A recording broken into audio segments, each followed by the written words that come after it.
Hello everyone, ఈ వీడియోలో నేను ప్రీవియస్ వీడియోలోన వేరియబుల్స్ గురించి డేటా టైప్స్ గురించి తెలుసుకున్నాం కదా. సో ఆ 2 టాపిక్స్ని యూజ్ చేసి ఒక ప్రోగ్రామ్ చేద్దాం.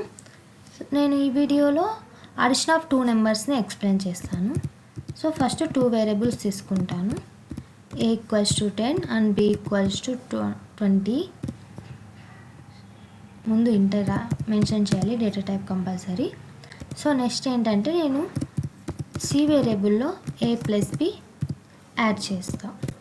ఓకే, నెక్స్ట్ ప్రింట్ చేయాలి అంటే system.out.print c. Okay,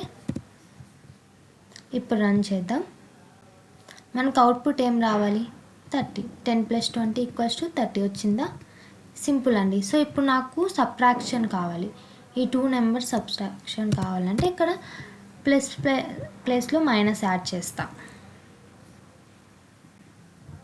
so 10 - 20 = -10, right? So అలాగే ఇప్పుడు నాకు మల్టిప్లికేషన్ కావాలంటే a × b 200 అనేది మన అవుట్పుట్ వచ్చేస్తుంది.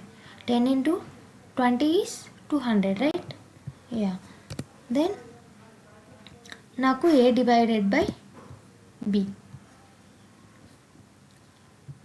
ఇక్కడ 0 వచ్చింది. ఎందుకు 0 వచ్చింది?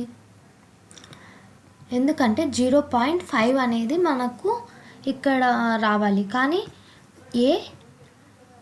ఈ డివైడెడ్ అనేది మనకు ఫ్లోటింగ్ వాల్యూస్ రాదు. ఫస్ట్ నెంబర్ ఏది ఉంటుందో అది ఒక్కటే వస్తుంది. సో నాకు ఇప్పుడు రిమైండర్ కావాలంటే ఏ మాడ్యులో డివిజన్, ఇది మాడ్యులో డివిజన్ సింబల్. సో ఇప్పుడు దీన్ని చేస్తే నాకు అవుట్పుట్ అనేది 10 వస్తుంది. అర్థమైందా? Thank you.